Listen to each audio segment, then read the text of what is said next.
Have you ever felt like no matter how much you do right by women, it just doesn't work?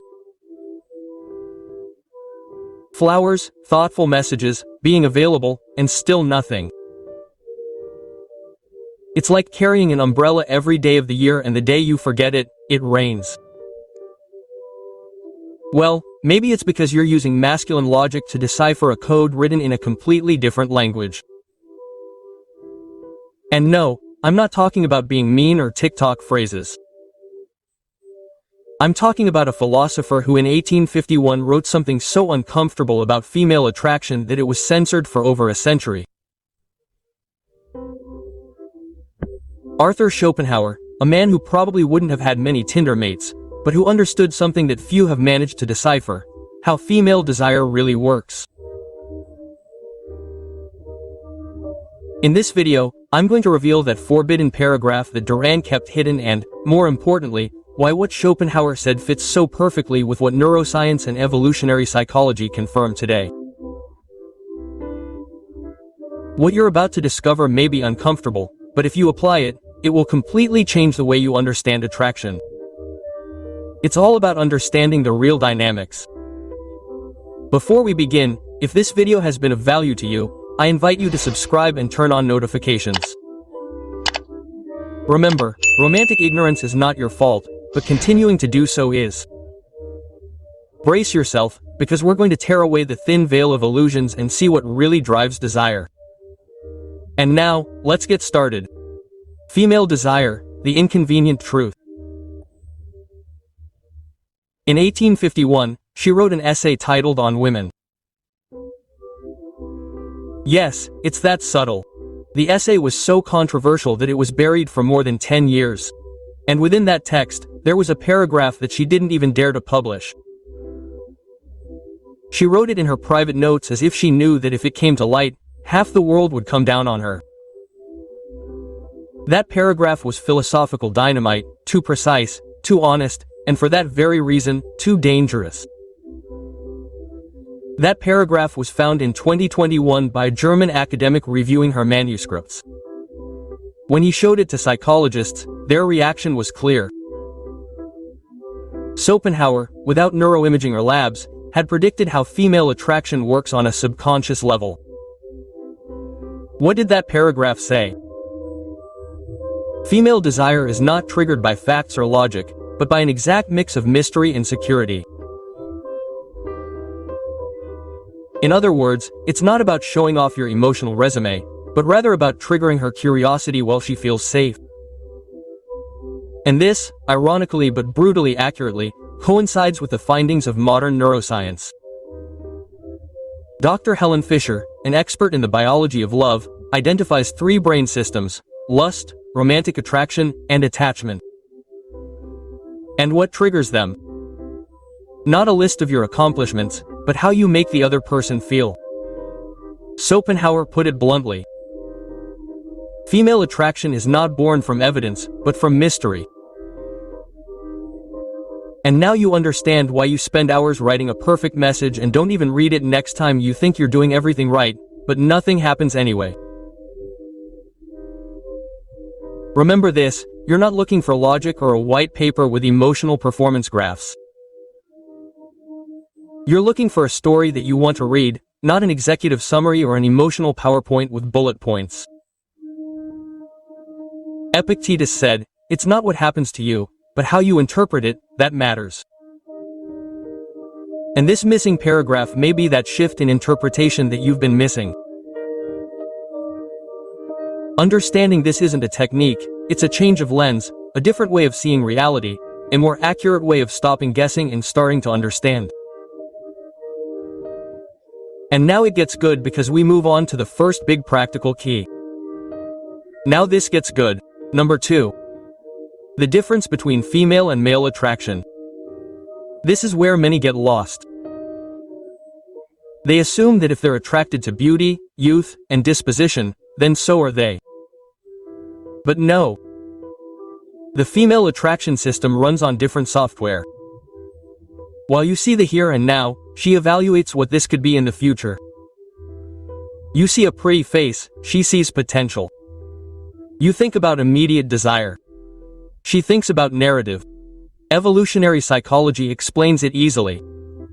Men and women face different evolutionary risks. While you, as an ancestral male, risked your life hunting mammoths, she risked her future deciding who to share genes with.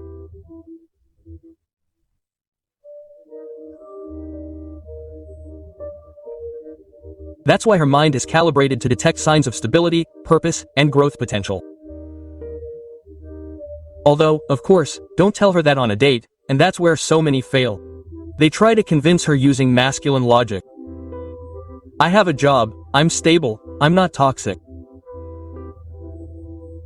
But that doesn't activate her internal circuits that work like a novel, not a job interview. In fact, studies from the University of Texas show that women react more intensely to subtle emotional signals than to explicit achievements. It's not about how much you're worth in the marketplace, but about how much you're worth to her story. Accepting this difference is key, because if you continue using your logic to understand her attraction, it's like using a spoon to cut meat, frustrating and ineffective. And remember, this is not a criticism, it's an invitation to stop projecting what you're looking for and start observing what really matters to her. Seneca used to say, there is no favorable wind for someone who doesn't know where he's going. If he doesn't understand his nature, you'll sail in circles. Stop building your value as if you were the evaluator of love. You're not, quote. She doesn't analyze you like an Excel sheet. She perceives you as a story in progress. And now that we understand that, we can apply the first key to intelligently activating attraction. Here's the first key. And it's not a manipulation technique, it's simply understanding how desire operates. Schopenhauer called it the principle of gradual disclosure. And if you've ever wondered why being too open can work against you, here's why. A man who gives himself completely in the first encounters may seem transparent, but he's also predictable. And predictability, unfortunately, doesn't trigger dopamine. It's like opening a present and you already know exactly what's inside. Yes, you smile, you say thank you, but your brain is already thinking about something else. Schopenhauer said that the wise man presents himself as a book whose pages are discovered over time, not like a newspaper that is flipped through in 5 minutes. In other words, if you give everything away at once, you leave nothing for her to discover, and that kills interest. Neuroscience backs him up. Studies on dopamine confirm that the female brain derives pleasure not only from discovery, but from the process of discovery. Every time you reveal something interesting about yourself, without having told everything first, you reinforce that emotional reward as if her mind were unlocking secret achievements. It's like a series with a good plot. Do you want to see the next episode? But this is where many people get confused. It's not about lying or hiding, it's about not emptying your backpack on the first walk. You don't have to say that you do yoga. Leave something for the second date and for the 5th and for 3 months from now. Marcus Aurelius, as a good observer, understood this well. He said that silence can be stronger than 1,000 words. In this case, what you don't say can still be more appealing than anything you've already said. Don't confuse openness with full disclosure. It's one thing to show interest, another to burn your strong card on the first turn without even knowing if the game was poker or chess. So next time you're on a date, think of yourself as a good novel. Each chapter should leave you wanting to read the next. Now for a simple yet powerful paradox that has confounded generations of men. Schopenhauer's second great observation is a paradox that continues to confuse generations. The easier you are perceived to be, the less you are valued. Not because they're bad people, but because that's how the human brain works.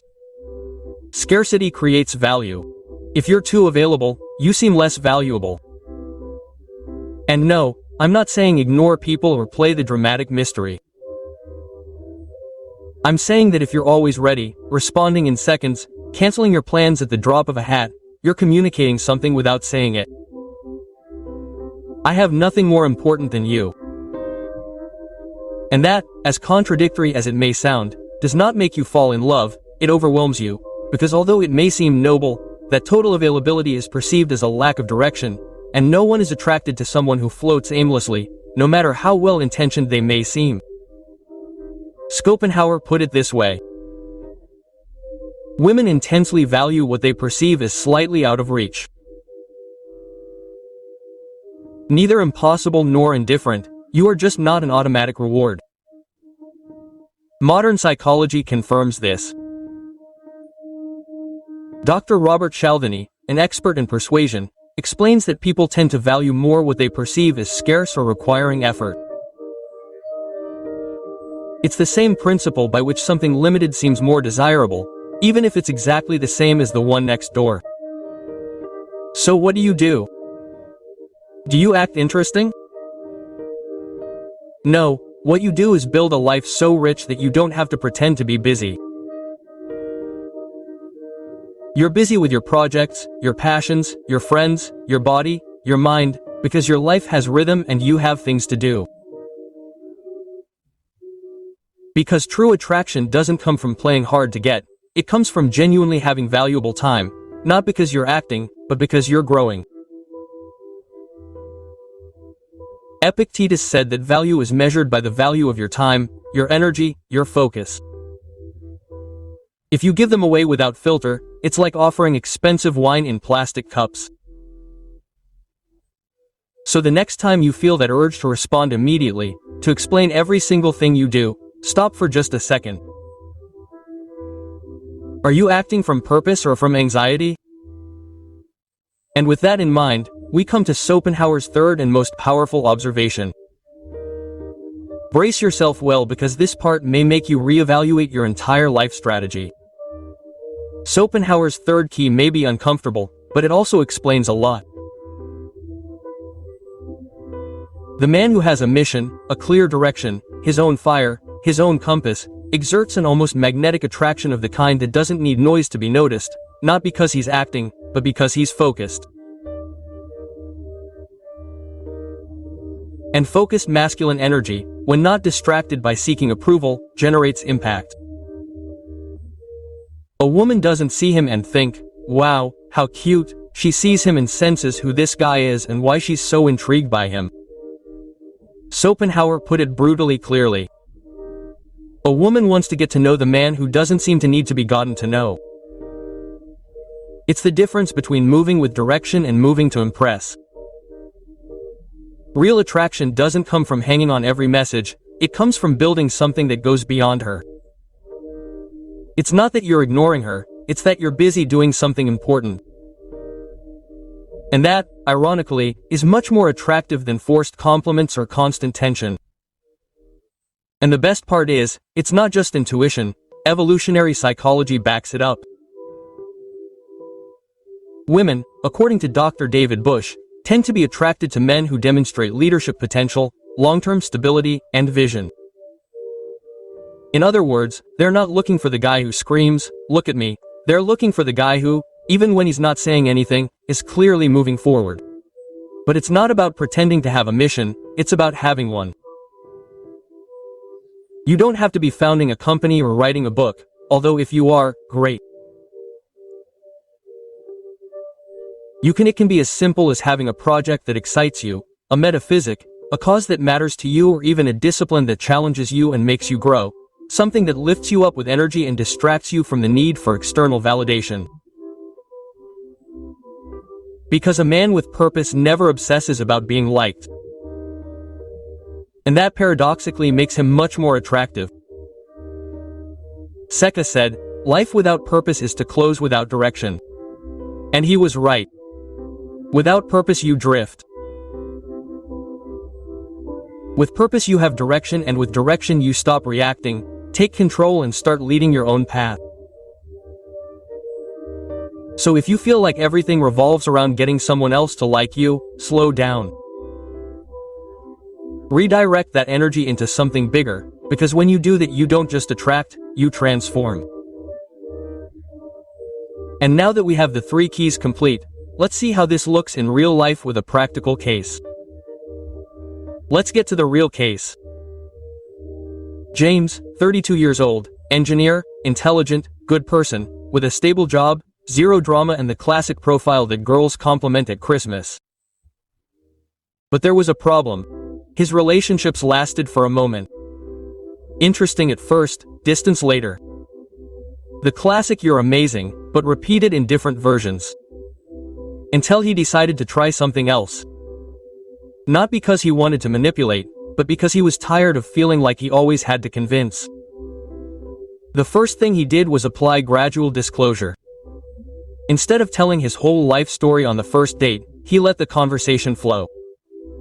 He only dropped details when they had weight. No sentimental executive summary. Second, he reclaimed his time. He stopped being available 247. He started saying no to plans that didn't serve him.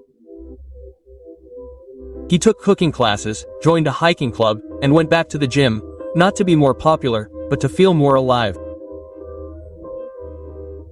Third, he defined his mission, an app he had been putting off for years, went from a dream to a priority. He got organized, focused, and every day he felt less need to impress. As a result, things changed noticeably, not all at once, but with a speed he didn't expect. He started going on dates where he didn't do all the talking, he listened more, showing without showing. And that's when something happened that had never happened to him before. Women started seeking him out. Spontaneous messages, comments like, "There's something about you that I can't quite figure out." Quote. And most importantly, sustained attraction with deeper conversations and zero need to act, because it no longer depended on doing the right thing, but on being someone congruent. Marcus Aurelius anticipated it. The quality of your life depends on the quality of your thoughts. James didn't learn tricks. He learned to see himself differently. He learned to inhabit his identity without asking for permission. And it shows even in the little details, how he talks, how he walks, how he no longer seeks approval with his eyes, not because he was pretending, but because he finally stopped trying to be liked and began to focus on being. And it shows. This guarantees that you will be irresistible, but it guarantees something more valuable: stop begging for attention. And now get ready, because in the next part comes the uncomfortable truth, the one that everyone feels, but few dare to say. What you discovered today are not tricks, they are principles, not to manipulate, but to understand, not to be liked more, but to be more you. If anything is clear, it is this. Female attraction does not respond to male logic, it responds to narrative, to presence, to purpose. It's not about changing who you are, but about removing what gets in the way so that what's valuable can be seen.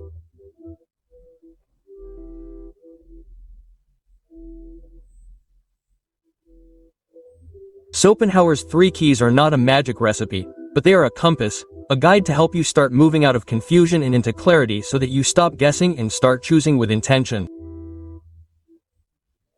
Gradual revelation, the paradox of availability, and the magnetism of mission are paths to stop chasing validation and start inhabiting your power.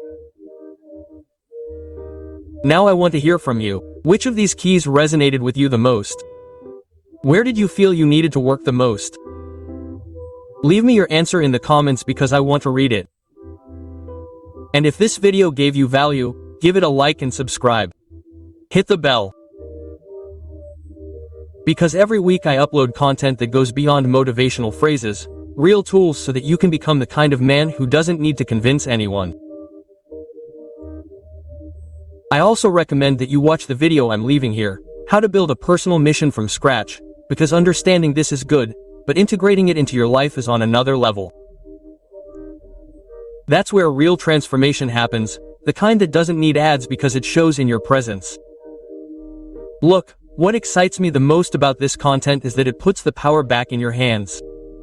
You don't need to change your face, your voice, your clothes, or your height.